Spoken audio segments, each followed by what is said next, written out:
there, welcome back to today's Tip Tuesday, and I'm going to show you how to add a password to a funnel page.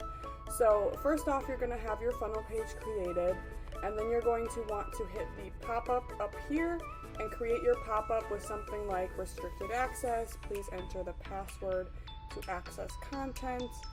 Maybe we'll put a little like flag icon. Let's try and find one like that in front.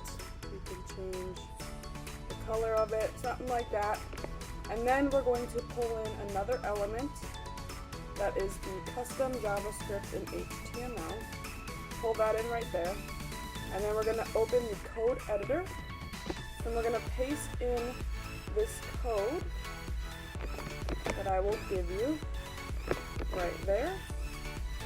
And then you're going to find this password right here, and you're going to want to adjust this password to whatever you want. So let's say it's CSP. So we have that there, and then we're going to save it. And then that will be in there. Then the next step is to go to Settings and Custom CSS.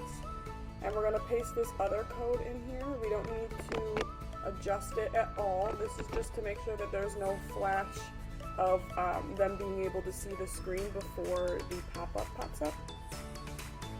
So we are going to do that and save it, and then when we preview and go into the page and let it load, we now have this restricted access. Please enter the password to access content, and we'll do CSP and enter, and now we have entered into our restricted funnel page.